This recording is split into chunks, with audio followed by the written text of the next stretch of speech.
निर्जीव किताबका पानाहरूले इतिहास बोल्छ, वर्तमान लेख्छ अनि भविष्य देख्छ। खोज्नेहरूले तिनै किताबभित्र आफूलाई भुल्छ, संसार डुल्छ अनि आकाश छुन्छ।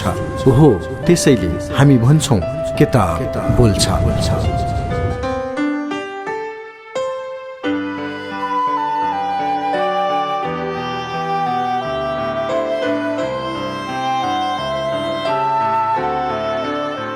नमस्कार, स्वागत छ कार्यक्रम किताब बोल्छ। समाजले निकै रुचाएको, चर्चा परिचर्चा भइरहेको महत्त्वका विषय केन्द्रित पुस्तक वाचनकै माध्यमबाट तपाईलाई सुनाउने कार्यक्रम हो। कार्यक्रम किताब बोल्छ प्रत्येक साँझ 4:45 बजे प्रसारण हुन्छ र यसको पुनः प्रसारण बिहान 12:15 बजे तपाई सुन्न सक्नुहुन्छ। आजको कार्यक्रमबाट हामी वाचन आरम्भ गर्दैछौं नेपाली क्रान्ति र गणेशमान सिंह हरिगौतमद्वारा लिखित यो पुस्तक ओरिएन्टल पब्लिकेशन काठमाडौँले प्रकाशित गरेको हो। यस पुस्तकको भूमिकामा उल्लेख भएका केही शब्द जोडौं। इतिहास भनेको कथा वा दन्ते कथा मात्र होइन, यो सदैव एक जीवन्त तत्त्व हो र यसको श्वास प्रश्वास अटुट रूपले राष्ट्र रहुन्जेल चलिरहन्छ। इतिहासको श्वास प्रश्वास चलुन्जेल राष्ट्र जीवित रहन्छ। त्यसैले म विश्वस्त छु राष्ट्रलाई सदा जीवन्त राख्ने कार्यमा नयाँ समयले हाम्रा विद्यालयका महाविद्यालयका विद्यार्थीले अनिवार्य पाठ्यक्रमकै स्तरमा राखी यस्ता कृति पढ्नु पढाउनु पर्छ। यति महत्त्वपूर्ण पुस्तक नेपाली क्रान्ति र गणेशमान सिंह, अनि यही पुस्तकबाट अर्को अंश आजको कार्यक्रममा जोड्दैछु। राष्ट्र भनेको भूगोल मात्र होइन, त्यहाँ बस्ने जनता र उनीहरूसँग सम्बन्धित भाषा, साहित्य र संस्कृति पनि हुन्। त्यसरी हेर्दा भाषा, साहित्य र संस्कृतिका क्षेत्रमा योगदान दिने भानुभक्त आचार्य, मोतीराम भट्ट, लक्ष्मीप्रसाद देवकोटा, लेखनाथ पौड्याल, धरणीधर कोइराला, सूर्य विक्रम गेवाली जस्ताको नाम अग्रस्थानमा आउँछ। यसमा अरू पनि थुप्रै नाम छन्। उनीहरूले पनि एउटा निष्ठाले राष्ट्रिय स्वाधीनताका लागि उल्लेख्य योगदान गरे।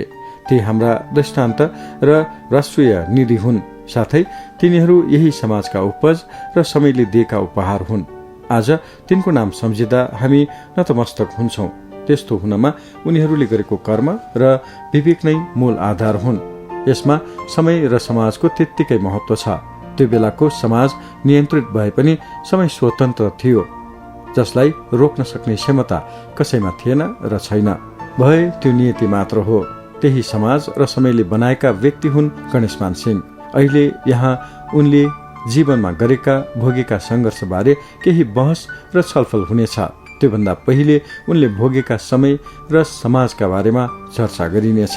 समय नेपालको ऐतिहासिक अध्ययन गर्दा त्यो समयलाई सम्झनु पर्दछ। प्राचीन, माध्यमिक र आधुनिक कालका विषयमा लेखिएका इतिहासका अनेक पत्र छन्, जुन पत्र पल्टाए पनि त्यत्तिकै महत्त्वपूर्ण लाग्दछ। तर यहाँ क्रमशः गोपाल वंश, महिषपाल वंश हुँदै किराती, लिच्छिवी र मल्ल राजाले शासन गरे।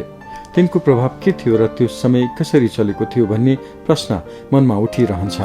हामी यहाँ राजा महाराजाको इतिहास र समयतिर जाने छैनौं। संक्षेपमा मल्लकालीन समय र त्यसपछिको सामाजिक जीवनलाई हेर्नेछौँ। त्यो कुनै कालक्रमिक इतिहास लेखन होइन। सामाजिक विकास क्रमका आधारलाई जोडेर इतिहासमा घटेका मुख्य घटनाक्रमसँग लोकतान्त्रिक आन्दोलनसम्मलाई जोड्ने प्रयास गरिएको छ। यो सत्ता र शक्तिको इतिहास भन्दा पनि सामाजिक जनजीवन र स्वतन्त्रताको इतिहास हो। मल्ल राजाको शासन अवधि झण्डै 700 वर्ष रह्यो। त्यस बेलाका राजा मध्ये सिद्धि नरसिंह मल्लका छोरा यक्ष मल्ल प्रतापी राजा थिए भनिन्छ। तर इतिहासमा उनले आफ्ना सन्तानलाई सिङ्गो राज्य भाग गरिदिएको कुरा आउँछ।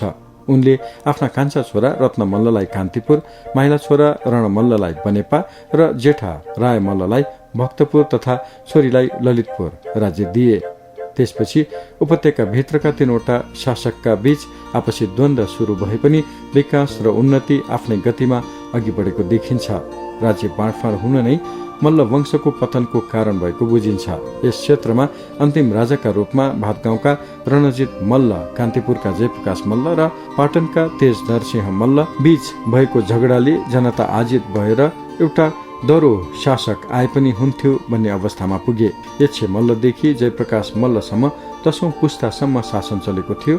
त्यति बेला गोर्खाका राजा पृथ्वीनारायण शाह पनि आफ्ना मितबा भक्तपुरका राजाका अतिथिका रूपमा आएका थिए। त्योभन्दा पहिले सन् 1737 नरगोपाल शाहको नुवाकोट पराजय भए पनि गोर्खालीहरू नुवाकोट दखल गरी बागमतीतिर लम्कने योजनादेखि सर्वथा विरक्त भएका थिएनन्। त्यसै बेला पृथ्वीनारायण शाहले काठमाडौँ उपत्यका भित्र राज्यको अवस्था राम्ररी बुझ्न पाए। आखिर कान्तिपुर र भक्तपुर र ललितपुर छुट्टा छुट्टै राज्य थिए। उनका मनमा लाग्यो गोर्खा राज्य विस्तार गरी नेपालमा मिसाउन पाए त राम्रै हुन्थ्यो। सामाजिक र प्राकृतिक दृश्यले पनि पृथ्वीनारायण शाहको मन लोभ्यायो।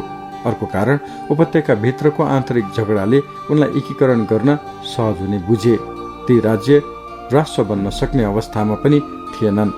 काठमाडौँ बाहिर पनि अनेक भुरी टाकुरे 2224 राज्य र कतिपय क्षेत्रमा रहेका जातीय क्षेत्रीय स्तरका अपुङ्गी राजाहरू आफूलाई त्यहाँ अधिपति सम्झन्थे, साथै एक आपसमा लडाईँ गरिरहन्थे। देश र जनता प्रति भन्दा पनि उनीहरू आफ्नो सत्ता टेकाउने खेलमा तल्लीन थिए। यसैको परिणाम भनौं वा समय परिस्थितिका कारण गोर्खाका राजा पृथ्वीनारायण शाहले एकीकृत नेपाल निर्माण अभियान सुरु गरे।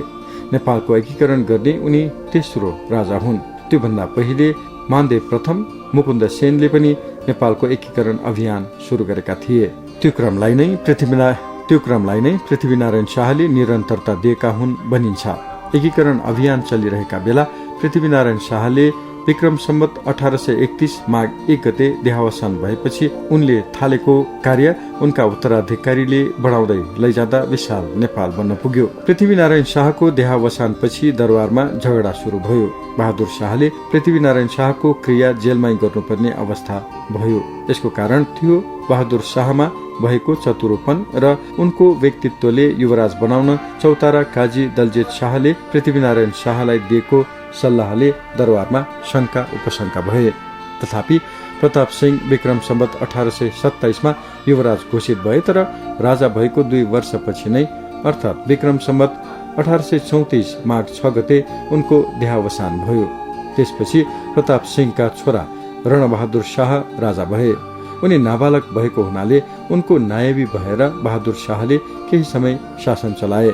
बहादुर शाहको पालामा नेपालको पश्चिमतिर एकीकरण अभियान निकै अघि बढ्यो, तर देवर बहादुर शाह र भाउजू राजेन्द्र लक्ष्मीका बीच राम्रो सम्बन्ध हुन सकेन। त्यसपछि बहादुर शाहलाई नजरबन्दमा राखी नेपालको राज्य सत्ता आफ्नो हातमा लिएर राजेन्द्र लक्ष्मीले राजा रणबहादुरको नायबी चलाउन थालिन्। नेपालको राजनीतिक गतिविधि तोफानी वातावरणमा अघि बढिरहँदा अदूरदर्शी रणबहादुरको मन परिपनले दरबारिया र भारदार बीच षड्यन्त्रको सूत्रपात भयो। यस पृष्ठभूमिमा देशको शासन चलाउन तिनका बीच होडबाजी चल्न थाल्यो। उनीहरूले आफ्नो योजना बुन्दै गए। भाइ भारदार राजा तथा महारानीका अघिपछि त हुने नै भए। जब रणबहादुर शाहले रानी सुवर्णप्रभा र राजराजेश्वरी हुँदै जनकपुरबाट पशुपतिको दर्शन गर्न आएकी एउटी विधवा मैथिल ब्राह्मणी कान्तवतीसँग विवाह गर्ने मनसाय प्रकट गरे, तर कान्तवतीले रणबहादुरको त्यो प्रस्ताव सहज स्वीकार गरिनन्। उनको मनसाय थियो यदि आफ्नो छोरो राजा हुन्छ भने मात्र कान्तवतीले विवाह गर्ने प्रस्ताव स्वीकारिन्। त्यसपछि समयक्रम व्यतीत हुँदै जाँदा राजाले रानी कान्तवतीबाट जन्मिएका राजकुमार गिरवान युद्ध विक्रमलाई राजा बनाई आफू सन्यास लिने विचार गरे। यसरी राजाको लहरबाजीले राज्य सञ्चालनमा अनेक उतार चढाव बढ्दै गए।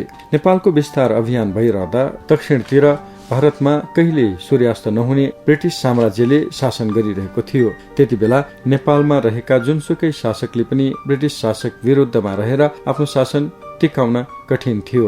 यहाँ रहेका अरू राज्यहरूलाई पनि दक्षिणबाट जोगिन एउटा दरो शासकको खोजी भइरहेको त्यो समयमा इस्ट इन्डिया कम्पनीले पनि नेपाललाई कतिपय क्षेत्रमा आफ्नो प्रभुत्व जमाउन खोज्दै थियो। एकीकरण अभियान चलिरहँदा पश्चिम नेपालको पाल्पा तानसेनसम्म बहादुर शाहको विस्तार पुगेको थियो। कार्यक्रम किताब बोल्छ तपाईँ सुन्दै हुनुहुन्छ। कार्यक्रममा हामी नेपाली क्रान्ति र गणेशमान सिंह पुस्तक वाचन गर्दैछौँ। हरि गौतमद्वारा लिखित यो पुस्तक ओरिएन्टल पब्लिकेसन काठमाडौँले प्रकाशित गरेको हो। पुस्तकका शब्द लेखकको मात्र हामी वाचनको माध्यमबाट तपाईँसम्म पुर्याउँदैछौँ। पुस्तकको अर्को अंश सुनाउन भोलि तपाईँसँग फेरि पनि भेट्नेछु। आजको लागि प्राविधिक सहकर्मी रेहन महर्जनलाई धन्यवाद दिँदै म सुरज वीर बज्राचार्य पनि छुट्टिन्छु। नमस्कार।